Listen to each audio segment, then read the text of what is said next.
Welcome to Nice and Blunt. I'm Adam Riancho, and these are my quarterback, tight end, and defensive rankings for Week 7, where there's two teams on bye, the Chicago Bears and the Dallas Cowboys. They both have pretty relevant defenses, along with Dak Prescott and Jake Ferguson. Caleb Williams and Cole Kmet also somewhat legit. So quarterback a little bit thin this week, but only two guys missing at each position. Not the end of the world. There's also Tua, who's unavailable. He is on IR. Derek Carr did not play on Thursday. And then at tight end, TJ Hawkinson's still questionable. He's not a guarantee to play, but I did rank him. However, Dallas Goedert is out with a hamstring injury. Goddard is unavailable. So those are the players that are unranked in this video. Let's get into the quarterback rankings. We're at number 1. I think it's pretty obvious. He's been the best quarterback this season. Lamar Jackson will go off on the road at Tampa Bay. He's only lost 1 out of like 24 games against the NFC in his career, and he will at least put up a lot of yards on offense. That's what he's been doing this season, an average of 2 touchdowns per game, 255 passing yards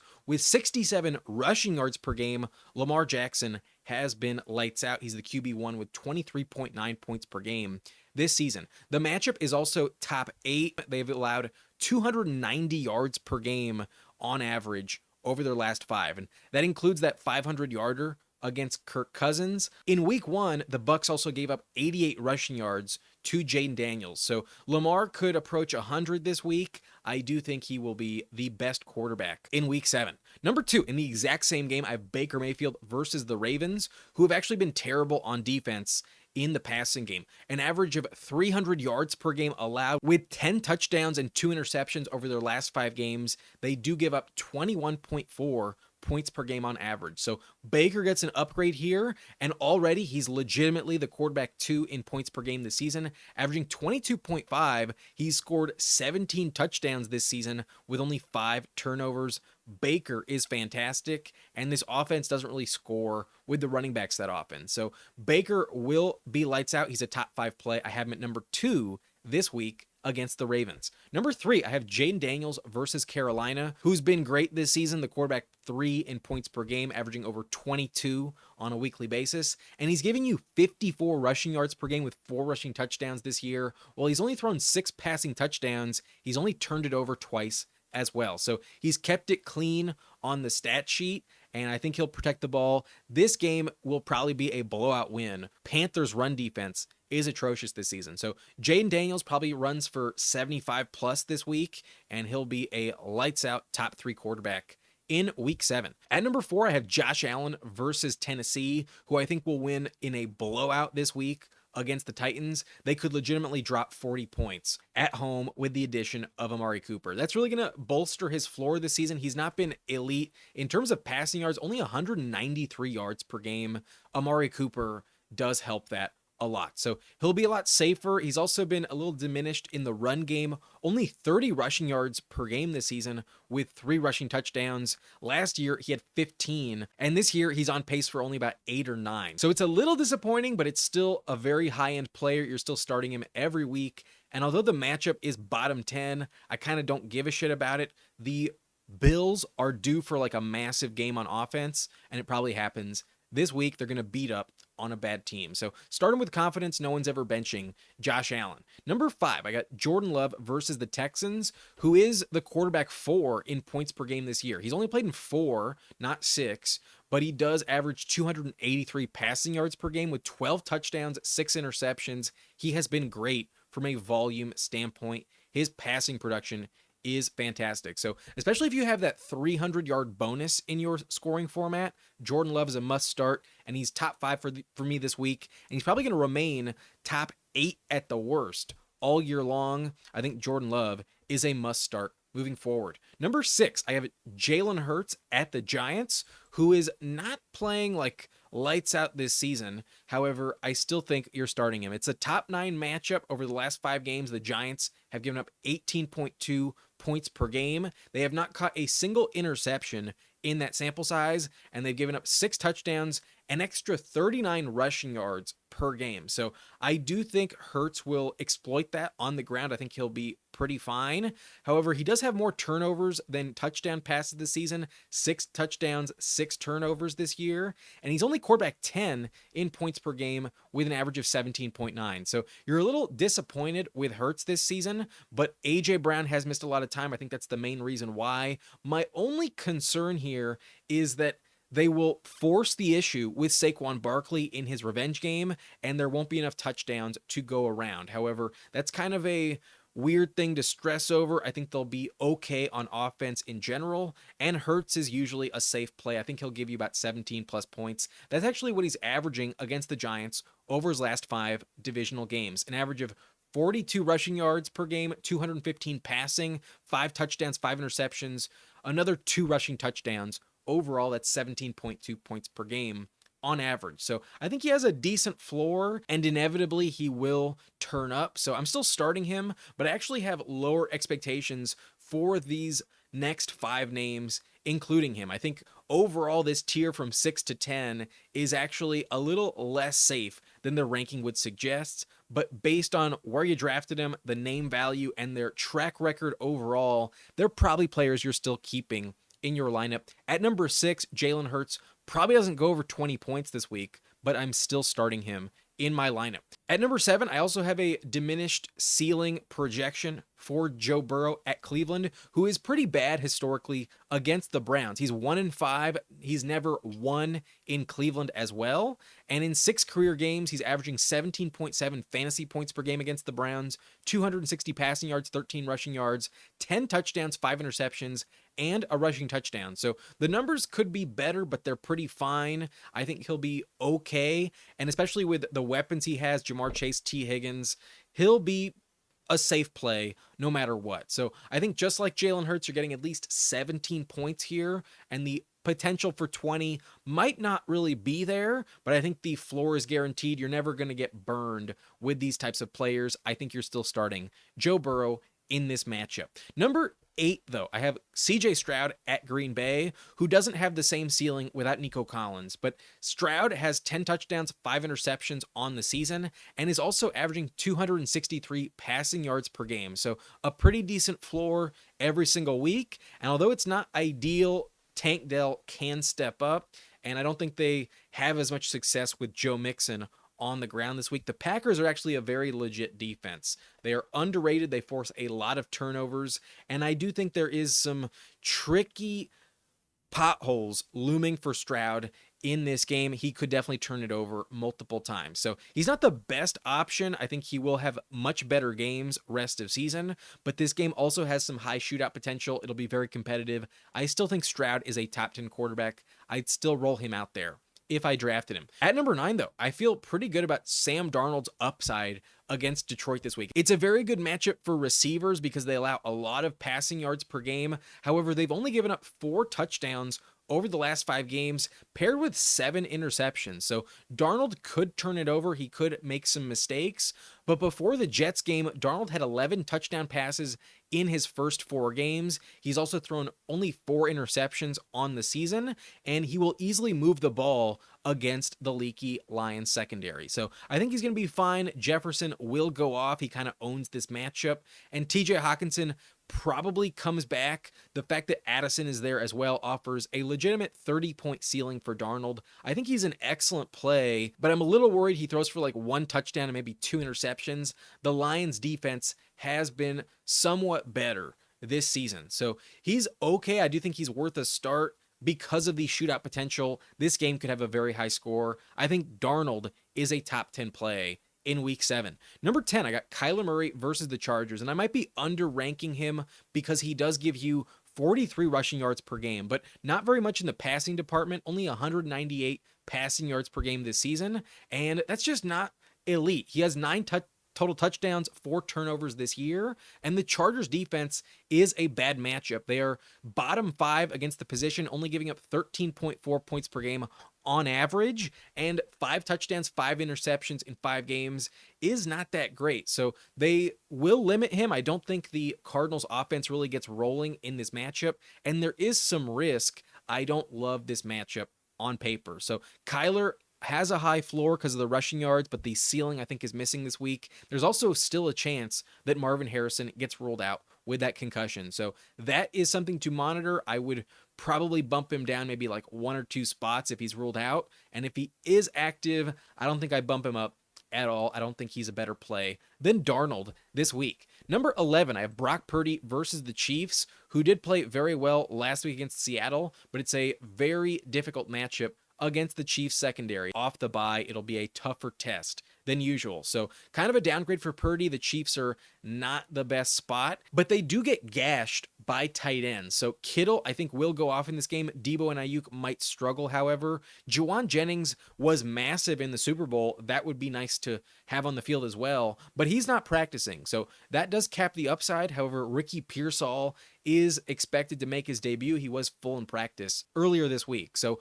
Purdy has a good floor. That does help him. Running back Mason, though, is banged up, and they might just have to lean on Purdy so much that the Chiefs defense knows what to expect all game long. I don't think they'll lean on Garendo that much instead. So Purdy should be okay, but I'm a little bit worried about the touchdown upside. I don't think he throws for over 300 yards either. So just quarterback 11, he's still a decent play, but I think I'd rather go with Darnold this week. Number 12, I have Kirk Cousins versus Seattle, who gets a top 10 matchup. The Seahawks give up 17.7 points per game on average the last 5 weeks, with 9 touchdowns allowed and not a single interception. I don't think he throws for 500 yards again. That's probably a one-time thing. But the Seahawks give up a lot of touchdowns. London and Darnell Mooney are playing very well lately. And if Kyle Pitts gets going, Kirk Cousins will be fine. I think he's a top 12 play this week. I think you should consider starting him if you're streaming the position. Maybe you got to replace Dak Prescott in your lineup. Number 13, very interesting player, kind of tough to rank. Anthony Richardson comes in here at number 13 versus the Dolphins, who on paper is the worst matchup overall. They only allow 8.5 fantasy points per game to quarterbacks this season. So really not ideal. Only 3 touchdowns allowed, 3 interceptions, only 172 yards per game as well. A big reason why, though, is because of the matchups. They had Trevor Lawrence in week 1, then Josh Allen in week 2, while James Cook went off on the ground, followed by Geno Smith, who's not elite, and then Will Levis, Jacoby Brissett over the last 2 games that they've played. So it's kind of a fluke matchup. I don't actually buy into the idea that it's the worst matchup you could ask for, and they're also terrible at defending the run. So this is where Richardson, I think, can exploit them. He's really good on the ground, and Jonathan Taylor has been ruled out for this matchup. So I could legitimately see like 2 rushing touchdowns for Richardson,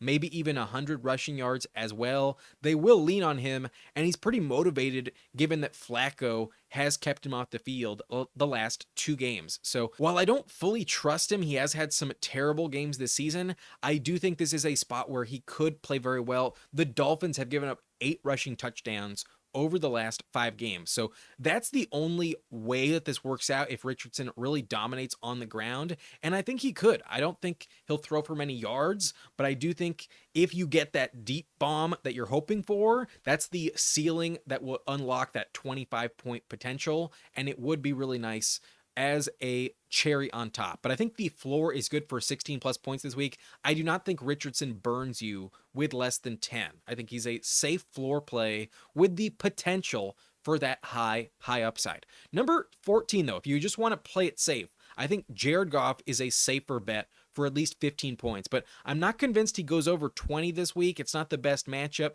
The Vikings have caught 11 interceptions on the season. They do give up 8 touchdowns as well, 289 passing yards in 5 games this season, but that's only an average of 14.5 points per game. I think that'll be somewhat similar to what Goff offers in this matchup. The last 2 games, though, he's been on fire, averaging 303 passing yards per game with 6 touchdowns total, no turnovers, over 25 points per game from Goff the last 2 games. So that's where I am interested. He has played very well, and I'm actually deciding between Richardson and Goff in my subscriber league roster, and I'm actually kind of torn between the 2, but I think I'm leaning Richardson this week because of the run matchup he has and the bad matchup on paper that Goff has. The Vikings have caught so many interceptions this season, and they've really flustered some good quarterbacks.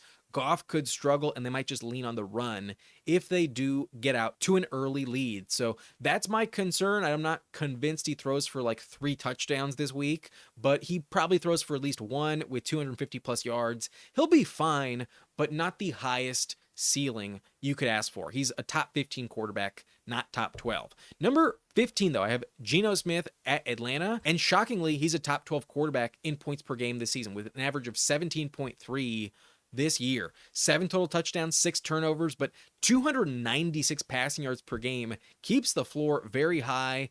There's also 24 rushing yards per game that helps a lot. So he's not bad. He offers a lot of yardage stats, but he rarely throws for like multiple touchdowns. That's been a problem for him this year. And last week he threw a lot of picks. I do worry about that against the Falcons. He could burn you. That wouldn't be shocking. They're traveling cross country, but they also get a mini bye to prepare. And DK Metcalf got so upset last week, he probably bounces back in a big way. So I think Geno's a safe play, but he probably doesn't go over 20 points. I think you're just hoping for like 300 total yards and a touchdown, no interceptions. That is kind of the recipe for success with Geno. So good luck. I think you'll need it, but at quarterback 15, I don't think you have to start him in a 1 quarterback league. I did tell you that Bo Nix deserved an upgrade against the Saints' bad run defense, and he did run for 75 rushing yards. I did rank him at number 16, but he didn't throw a single touchdown. No turnovers, though. I think he was fine with about 15, 16 points, but probably this rank is a little bit too high in hindsight. I don't think he lives up to quarterback 16, but he probably finishes top 20, 22. He was okay on Thursday. Number 17, though, I'm very excited about Drake Maye in London this week at Jacksonville. It's the best matchup possible on paper. The Jaguars have given up 25.6 points per game over the last 5. That is by far and away the most against the position, with 14 total touchdowns, 1 interception, 281 passing yards, and 32 rushing yards per game. The Jags can easily be exploited. Their defense has kind of given up. So I was very excited with Drake Maye last week. He had 19.5 points. And although a lot of it came in garbage time, who cares? 3 touchdowns, 38 rushing yards, 243 passing yards against Houston, a pretty legit defense. So he could go over 20 points again this week, and I do think he is a very legit streamer if you are desperate at the position. In a 2 quarterback league, I think Drake Maye is absolutely worth a start. He's very mobile. I think he will give you 40, 50 plus rushing yards in this game, and he will move the ball. It'll be very competitive. I actually think the Patriots win this matchup. So love this spot for Drake Maye. He's not going to be top 20 every week, but in this matchup, I think he is a legit streamer. His mobility will make up for any mistakes this week. And honestly, against the Jaguars, I'm not convinced he turns it over at all. I think he's a very good play, especially in DFS.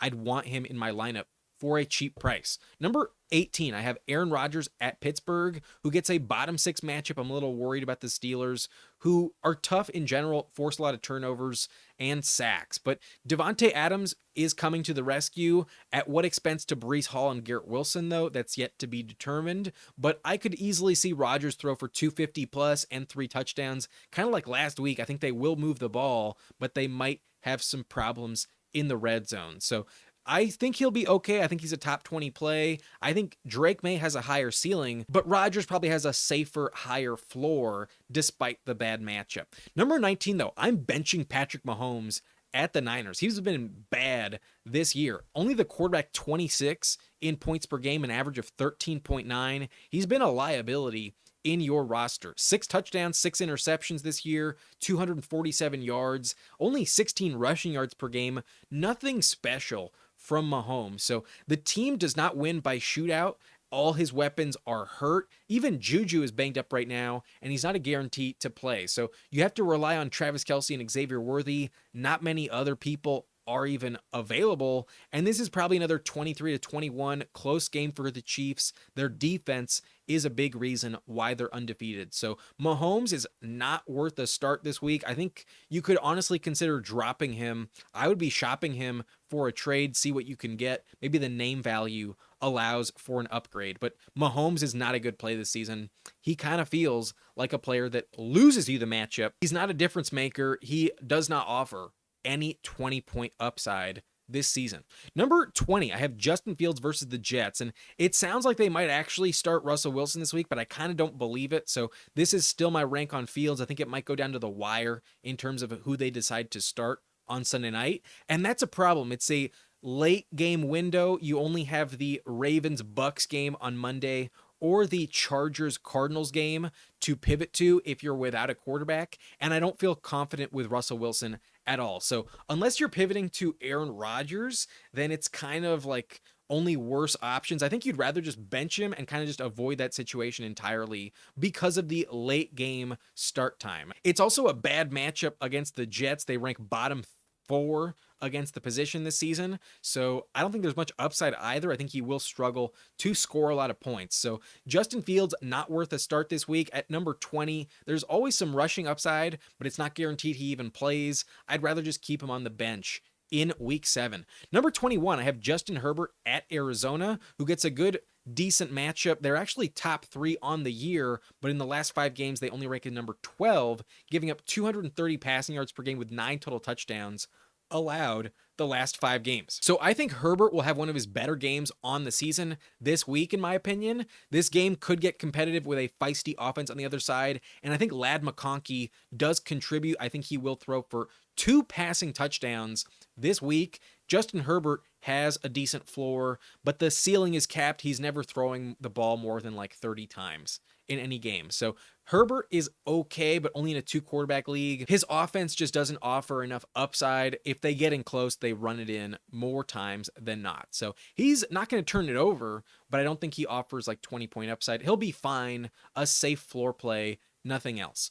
Number 22, though, I have Daniel Jones versus the Eagles, and he has terrible numbers against Philly historically, but he gets Malik Neighbors and Singletary back this week. The offense should be okay, and Jones is actually averaging more fantasy points this season than Patrick Mahomes. He's the quarterback 23 in points per game. So here I have him at number 22. That's about lockstep with his season averages. He's not the worst option, but only in a 2-quarterback league would I consider it. Number 23 is where I have Trevor Lawrence versus the Patriots in London, and he has been better, averaging 19 points per game the last 2 weeks. However, I just don't trust him. I also hate this offense. I think they will lose the game, and they're just going to look so lackluster overall. I know that Evan Engram is back. That really helps the offense from a floor standpoint, but they're just so bad, especially in the red zone. I do not trust him, and I don't think he throws many touchdown passes in this matchup. I think Lawrence is worth benching against New England. Number 24, I have Matthew Stafford versus Las Vegas, and it's a top 4 matchup. However,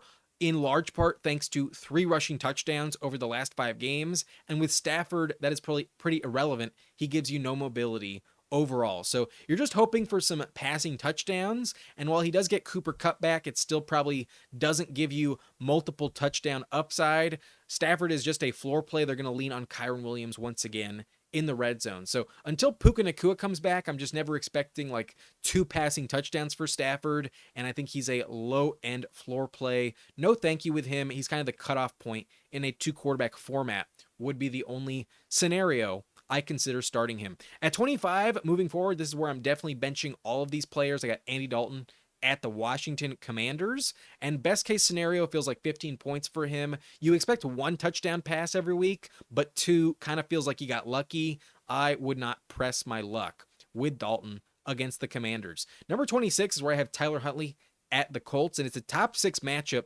on paper. They also give up 25 rushing yards per game, along with 253 passing yards per game. So it is a good matchup. I think Tyreek Hill helps him out, but Huntley is not equipped to fully exploit the Colts, and that's why I still think you're benching him. There is a world where it works out, but it's pretty unlikely. You're kind of desperate for some rushing stats, and I'm not convinced they hit this week. Number 27, I have Deshaun Watson versus Cincinnati, who gets a top 3 matchup, but it's obviously wasted on him. They traded away Amari Cooper, and this offense is going to be even worse than it already was.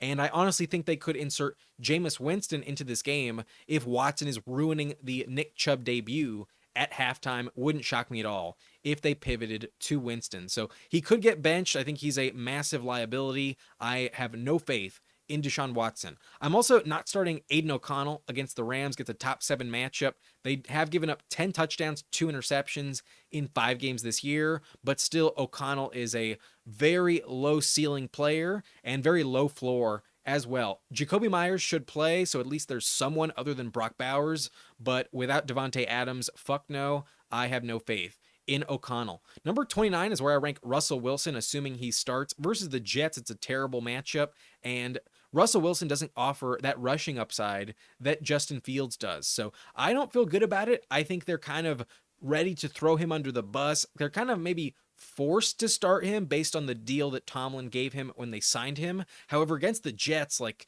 this is a perfect spot for him to crash and burn and then just never be heard from again. So I would be very concerned about it. I think it's a very risky play, and I would definitely avoid it until I see him successful with the Steelers offense. I do not want him anywhere near my lineup.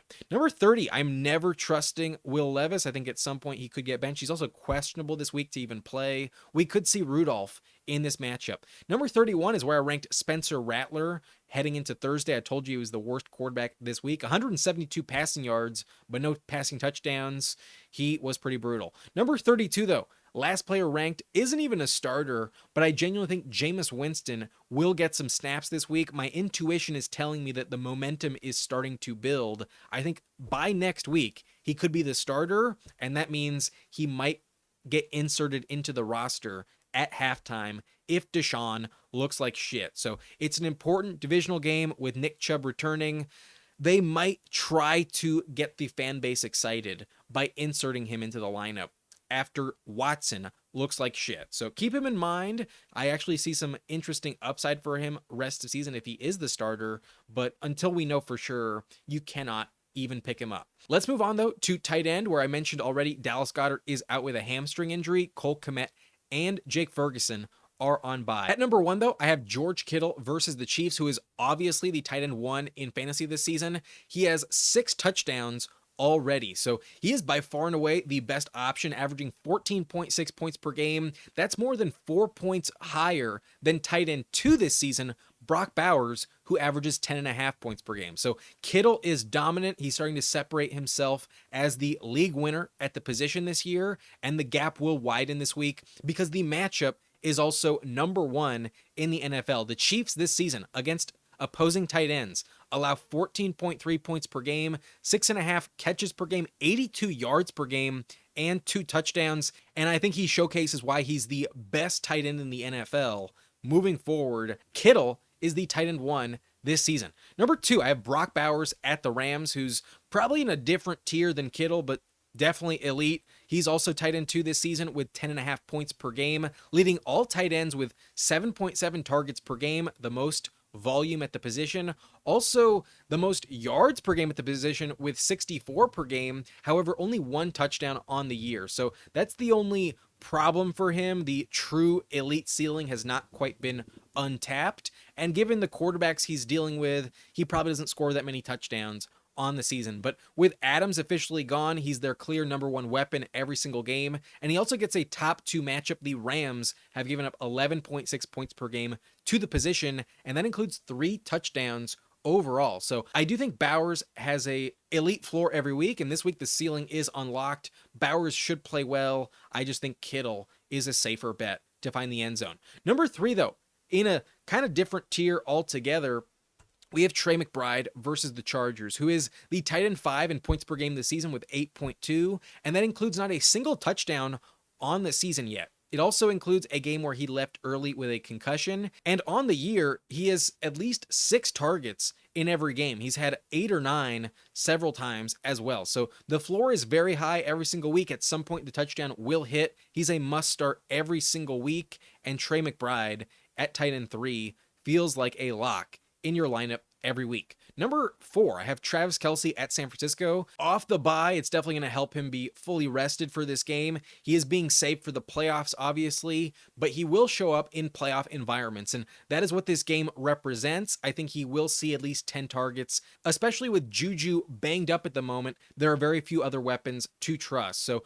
Mahomes will rely on him. Kelce's floor is going to be pretty safe all year long, but he has been a little bit of a letdown this season. I do think the touchdown probably hits, though. though. He's a very good play this week. He's top 4 for me at the position. At number 5, I got Evan Engram versus New England, who came back from injury and immediately caught all 10 of his targets last week. He had over 100 yards on 10 catches in week 6. So he basically has the exact same role as last year, a player that's going to dominate targets, but probably not score any touchdowns. He appears to be back with that exact same role. So I trust his floor. He's a very reliable option. As long as he's healthy, I think he's a lock in your lineup, a top 10 tight end every week. And this week, I have him top 5. Number 6, I have Sam LaPorta at Minnesota, who does get a top 7 matchup. The Vikings have allowed 10.3 points per game to the position on 6.5 catches, 59 yards per game, and 2 touchdowns overall to tight ends. So I do think LaPorta will be good this week. I know last week he only had 1 target, but it was a 52-yard touchdown reception, so there's no complaints to be had. He's not as safe as we expected when drafting him, but he's still getting involved. He's still one of the better tight end options that you can find. So I'm still starting him, especially if TJ Hawkinson is healthy. It could be an interesting back and forth here between different Iowa tight ends, and I think it will be a fun matchup. Overall, could be a high shootout as well. LaPorta probably finds the end zone once again. At number 7, though, in the exact same game, I have TJ Hawkinson versus Detroit, who is still questionable. He's not fully cleared to play at the moment, but I do think if he does play, you are going to start him. You've been waiting this long, and it does feel like he's instantly one of the top 5 tight ends in the NFL. Last year he was top 2, and while he is recovering from a knee injury, I kind of want to see it before I rank him that high. I think the volume will be there. If he does play against his former team, you expect them to scheme him open for a touchdown and get the crowd involved. They're going to be happy to see him back playing well off that knee injury last season. So I do trust Hawkinson. If he is active, I would start him as a top 7 tight end this week. He might get slowly ramped up, but I think the touchdown probably hits against his former team.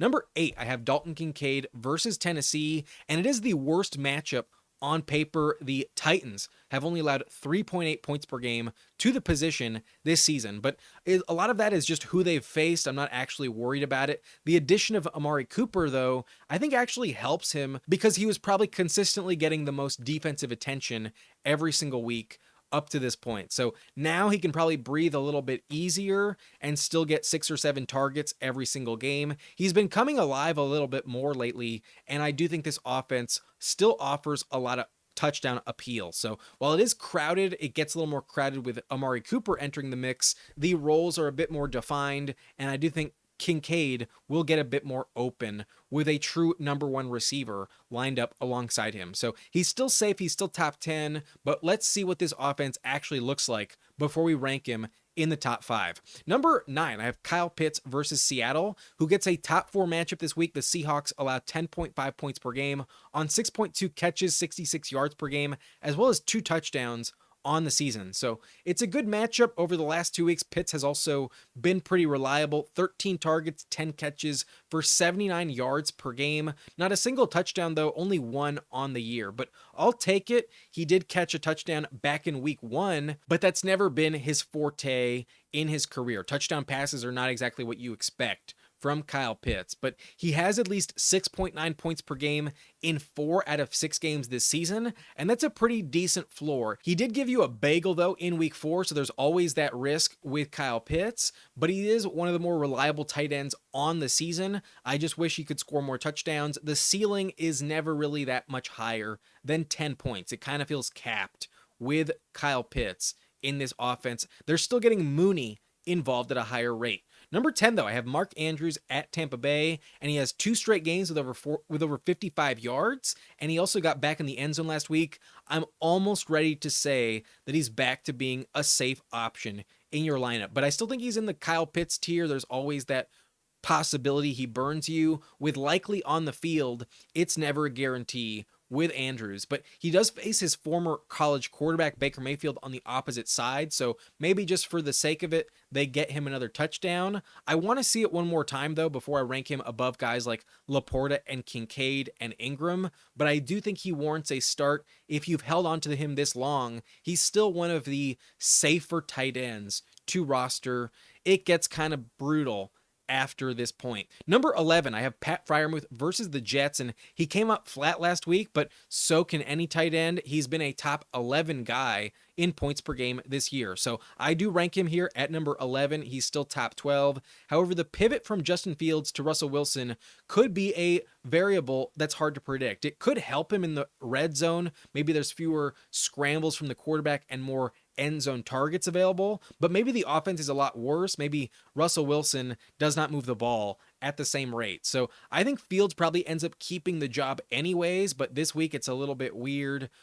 Freiermuth, I still think, is a safe top 12 play for the most part. Number 12, though, my favorite streamer on the week off the waiver wire would be Hunter Henry at Jacksonville, who gets a top 10 matchup. The Jags give up 10 points per game on average to opposing tight ends. They only give up 3.5 catches for 42 yards, but they've also allowed 4 touchdowns to the position this season. So I do think Henry can find the end zone. The offense gets a legit spark with Drake Maye at quarterback, and Henry scored a touchdown last week in Drake Maye's debut. He had 5 targets, and he's going to consistently be one of the 3 guys on offense that gets targeted every single week in New England. So I think he has a legit floor. I think he's very viable. I'm actually starting him myself in the subscriber league this week. I have to replace Jake Ferguson. And while I don't trust him every single week to be ranked this high, I do think Henry is interesting and does offer some of the better touchdown odds overall among streamers this week. So it's a good matchup on paper. I'm willing to buy into it, and Henry should be involved. I think he'll be good for at least 40 yards and hopefully a touchdown as well. Number 13 is where we're just getting desperate and hoping for touchdowns, but David Njoku does have some name value, and I still believe in his talent overall. Last week, he only had 31 yards, but he also had 7 targets, 5 catches. And without Amari Cooper in this offense, there should be more targets available overall. So the offense could be absolute dog shit, but I do think Jameis Winston will be coming to the rescue sooner or later. It could legitimately happen as early as this game. And I do think Njoku is worth rostering, holding on, but until we see it, I'm not ready to rank him top 10. So the upside is high, but he's never played well with Watson at quarterback. I think you're just hoping for Winston to save you at some point rest of season. Number 14, though, interesting gamble on Dalton Schultz here at Green Bay. There's no Nico Collins, so he could play well, but he has not stepped up yet in 2 games without Nico as well. So he's been a little bit of a letdown. However, this matchup does rank top 3. The Packers give up 10.8 points per game to the position, an average of 6.4 catches per game, 60 yards per game, and 2 touchdowns overall. So Schultz could capitalize. I do think he's an interesting swing if you are streaming tight end off the wire. Number 15, I have Cade Otton versus Baltimore, who gets a top 6 matchup here. The Ravens give up 10.4 points per game, 6.2 catches, 73 yards per game. Not a single touchdown, though, but the yardage has been high. It could be a very high-scoring game here, so Otton could get in on the touchdown celebrations, but the matchup indicates his yardage should be good for at least 40 yards. That's kind of what he's been safe for most of the time. Number 16, I have Zach Ertz versus Carolina, who's also a pretty decent high floor play. Ertz has had plenty of yards this season, but not a single touchdown. He is averaging 5.6 points per game, and without a touchdown, that's pretty solid. It's good for tight end 16 this season in points per game. So that's where I rank him at number 16. It's a top 8 matchup. The Panthers give up 60 yards per game to the position. So Ertz should be okay. I think he will get involved at least like 4 targets. And at least if you're trying to avoid a bagel, Ertz is a decent option to do that with. I also think Conklin will help you avoid a bagel. He gets a top 11 matchup this week. The Steelers give up 10 points per game to the position, an average of 51 yards per game to tight end. So I think he'll be all right. I know Adams is entering the offense, and now it's a lot more crowded. What will it look like? However, they have to account for Adams and Garrett Wilson. They could easily let Conklin slip past them and forget about him. So I do think it's a good matchup. I do think he deserves an upgrade, but at number 17, it's kind of the best case scenario. You're just trying to avoid a bagel. With Tyler Conklin, if you do find the end zone, you're very excited, but it probably doesn't happen. Number 18, a player I'm keeping my eye on, is Noah Fant at the Falcons, who has 2 games this year with 6 targets, 6 catches, and 60 plus yards. That's what happened last week against the Niners. So he is gaining momentum. However, he's still kind of risky. I don't trust it every week to hit, but he might be more interesting rest of season if this role continues. I would hope that 5+ targets is available moving forward. Number 19, I have Isaiah Likely at Tampa Bay, and he's very touchdown dependent, but he is tied for the most touchdowns on the season among all tight ends. He has 3 on the year, and you could do worse. You could also do worse with Tucker Kraft, who's also tied with Isaiah Likely for 3 touchdowns. That's the most among tight ends this season. But we did see last week that the floor is kind of non-existent. Now that all of the receivers are healthy, Kraft is not as safe of a play. But Luke Musgrave is still on IR. Kraft will still get a lot of snaps. However, the matchup does rank bottom 4.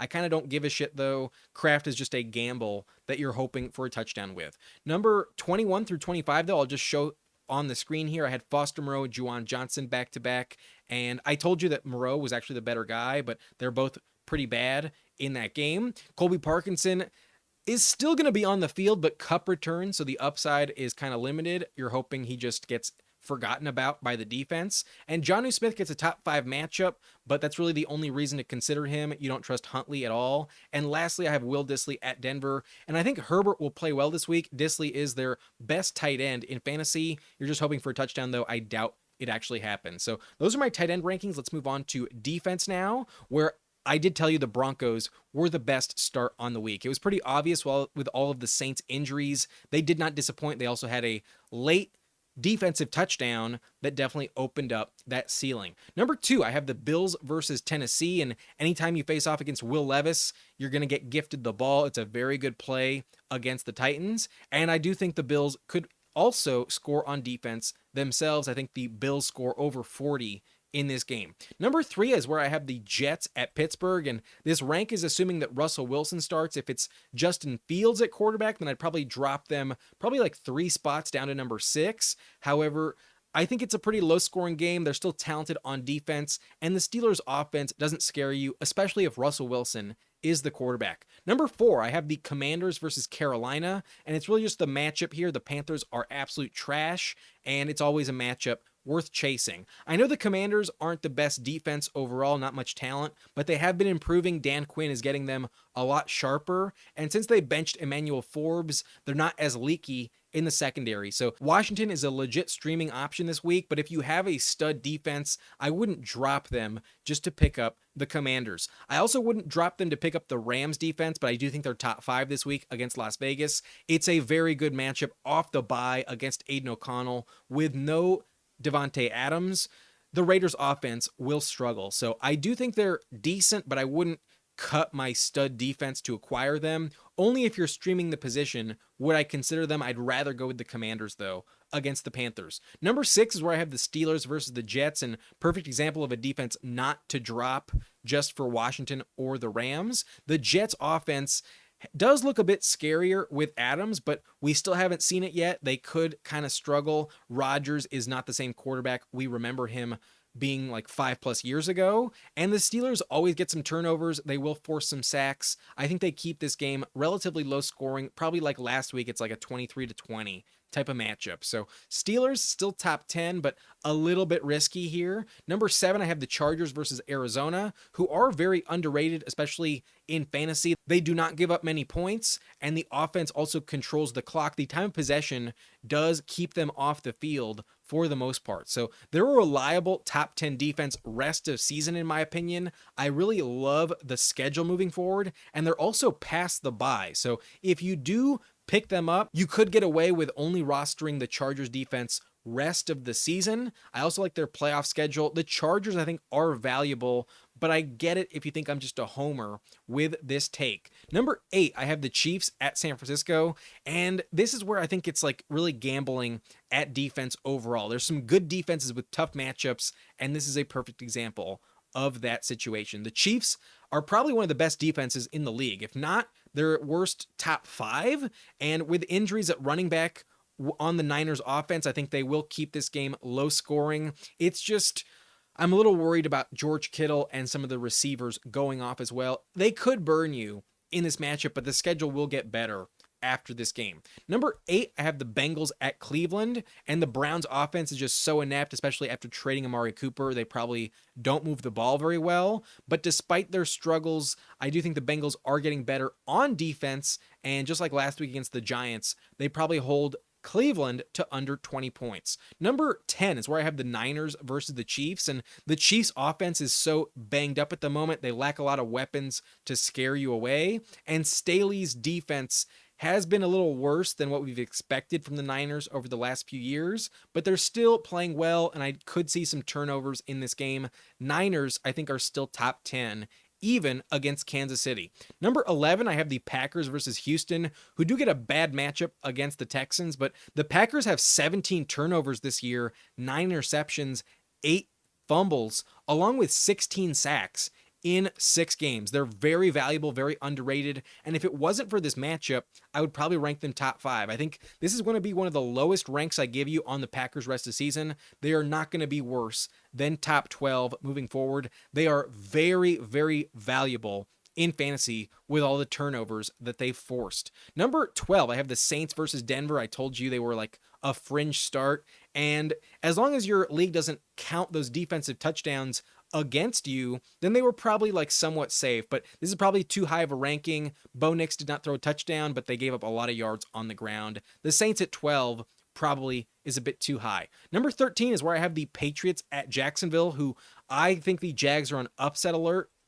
I do think the Patriots play very well, very competitive in this game, and I do not trust the Jags offense, especially in the red zone. They have been brutal. So Patriots, very legit, top 15 this week, not the worst streaming option you could find if you're desperate. Number 14 is where I have the Browns versus the Bengals, and they are basically waving the white flag by trading away Amari Cooper, but Nick Chubb returning gives them some motivation. They usually limit Joe Burrow in this matchup very well, but I don't think they're a top 10 play. I think this team might give up if Watson keeps them uncompetitive all year long. Number 15 and 16, back-to-back. I have the Colts and Dolphins in the same game, and the Dolphins won't fully capitalize on the Colts' bad defense. However, it's a weird game where Miami could also get some turnovers from the quarterback, and I think both options are like somewhat interesting from a floor standpoint, but kind of a cap ceiling I'd rather pass at 15, 16. They're kind of the last options I would consider. Number 17, I have the Cardinals versus the Chargers. They just don't have enough talent on defense to really like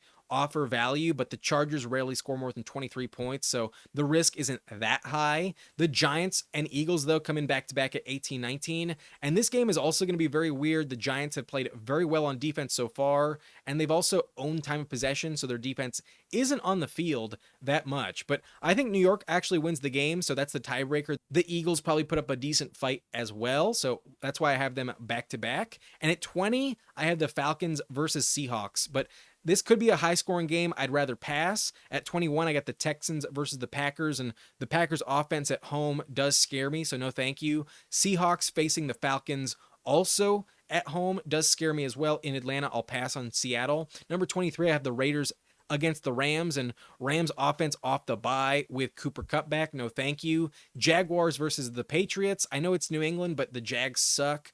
I'll avoid it for sure. Number 25 and 26, I have the Vikings and the Lions facing off against each other, and it's a massive shootout potential in this game. You're just hoping for turnovers. I will pass on both teams in this spot. The last 4, though, I think are fuck no candidates. Panthers at Washington against Jayden Daniels, hell no. The Titans at Buffalo, fuck no against Josh Allen. And then Ravens and Bucks is going to be the highest scoring game on the week. No thank you at all. So that's it for this video. These are my top 20 rankings at all 3 positions. If you enjoyed, hit that like button and subscribe to the channel for more content. But I feel pretty good at quarterback all the way through Drake Maye, honestly. I think there are some very high floors and really interesting matchups. Kind of some tough matchups for quarterbacks 6 through 10. And I don't think like it's that cut and dry who is the better start outside of the top 5. I think if you're not getting a top 5 quarterback this week, you might be better served streaming the position. I think it goes pretty deep, but the middle of the pack is kind of mediocre. 7 through 17 are all gonna hover around 16 to 20 points, in my opinion. At tight end, though, I think the top 8 or 9 are all pretty safe. Andrews is close to being safe, but not quite there. And then you're streaming the position, hoping for Freiermuth, Henry, and those other options like Schultz, Otten, and Ertz to find the end zone. It probably doesn't happen, but it is worth a shot. And then at defense, I think the top 11 are really good. I think all the way through the Packers, you're getting a very safe defense in your lineup. Then it's just some interesting streamers, and I think number 16, the Dolphins, would be the last one I'd consider. That's going to be it for this video. My name is Adam Riancho, and I'll see you next time. Thank you for watching. Nice and blunt.